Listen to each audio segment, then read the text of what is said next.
Assalamualaikum warahmatullahi wabarakatuh. Nama saya Enang Widiawati dengan NIM 2001573 dari Prodi Sains Informasi Geografi 1A, Universitas Pendidikan Indonesia. Di sini saya akan menjelaskan mengenai struktur lapisan bumi dan tenaga penyusun geomorfik bumi. Bumi merupakan salah satu planet dalam tata surya yang memiliki beberapa lapisan loh. Mau tahu lapisan bumi itu apa saja? Yang pertama, ada kerak bumi, kemudian mantel bumi, inti luar bumi, dan inti dalam bumi. Yang akan kita bahas pertama yaitu mengenai lapisan kerak bumi, di mana lapisan ini merupakan lapisan terluar yang keras dan menyelubungi mantel bumi. Kerak bumi ini juga jauh lebih tipis jika dibandingkan dengan lapisan bumi yang lain. Kemudian, kerak bumi dapat dibedakan menjadi dua, yaitu ada kerak benua dan kerak samudra. Selanjutnya ada lapisan mantel atau selubung bumi yang berada di bawah lapisan kerak bumi dengan ketebalan mantel kira-kira 2.900 km dan mencakup sekitar 80% dari total isi bumi. Mantel bumi juga dibagi menjadi dua bagian, yaitu ada mantel luar yang lebih tipis daripada mantel dalam, berada pada 10-300 km di bawah permukaan bumi. Kemudian, mantel dalam. Mantel dalam ini berada pada 300-2.890 km di bawah permukaan bumi yang memiliki temperatur kira-kira 3.000 derajat Celcius. Batuannya kental karena tekanan tinggi dan berat jenisnya 4,3-5,4 gram per cm kubik. Dan yang terakhir ada lapisan inti bumi, yang mana lapisan inti bumi ini berada kira-kira 2.900 km di bawah permukaan bumi, yang berbentuk seperti bola yang tersusun dari unsur besi dan nikel. Terbagi menjadi dua bagian, ada inti dalam dan inti luar. Inti luar bumi berada pada 2.890 sampai 5.150 km di bawah permukaan bumi, dengan ketebalan sekitar 2.200 km. Sedangkan inti dalam berada pada 5.150 sampai 6.370 km di bawah permukaan bumi dengan ketebalan sekitar 1.250 km.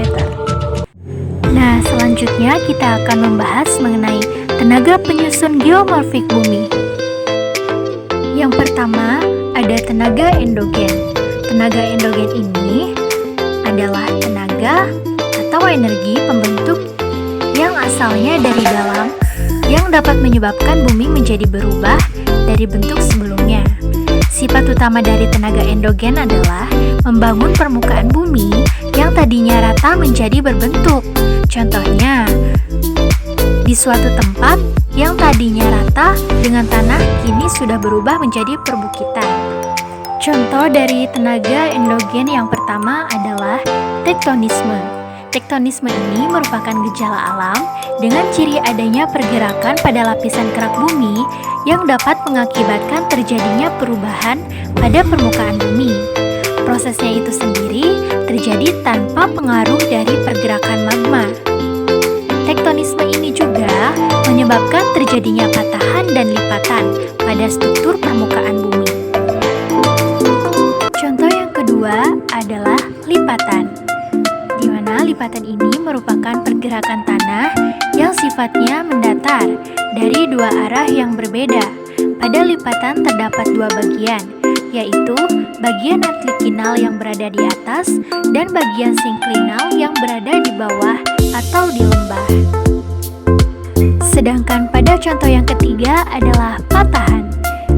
Patahan ini merupakan salah satu tenaga endogen yang menyebabkan bentang alam menjadi retak dan juga adanya lapisan batuan penyusun bumi yang mengalami pematahan.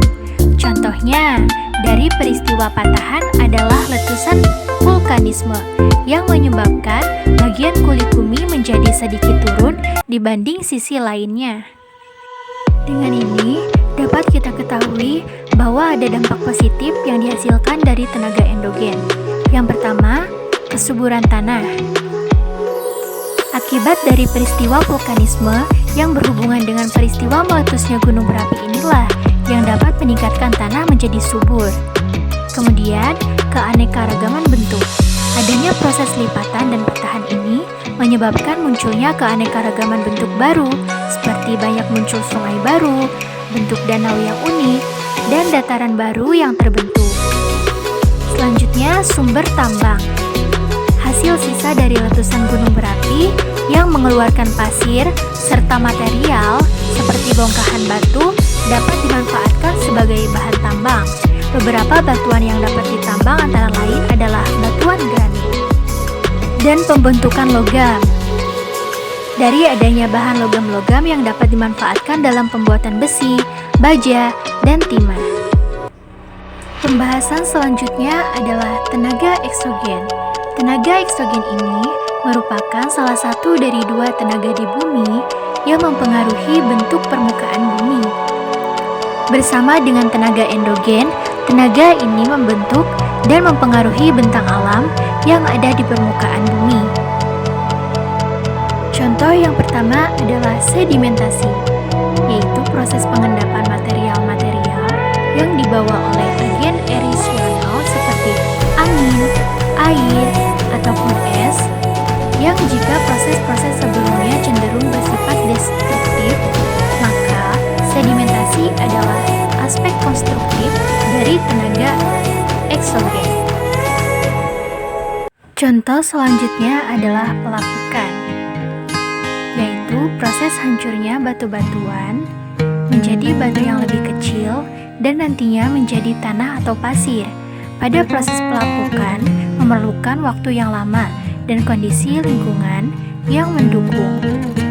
Secara umum, terbagi menjadi 3 jenis pelapukan, yaitu pelapukan mekanis, kimiawi, dan biologi.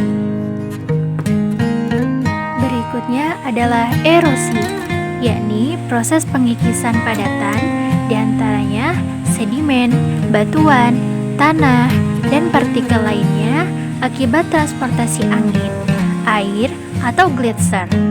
Karakteristik hujan, grip pada tanah, dan material lainnya di bawah pengaruh gravitasi atau makhluk hidup, misalnya hewan membuat liang. Hal tersebut disebut dengan bioerosi. Nah, selanjutnya ada dampak positif tenaga eksogen. Yang pertama, pengikisan dapat menyingkap sumber daya alam seperti migas yang bernilai cukup tinggi. Selanjutnya, pembentukan bentang alam seperti endapan pantai yang bermanfaat untuk sistem pesisir. Kemudian, pembentukan tanah dari pengikisan dan pelapukan, serta pengikisan daerah kapur yang menghasilkan bentang alam. Terima kasih banyak sudah menyimak. Wassalamualaikum warahmatullahi wabarakatuh.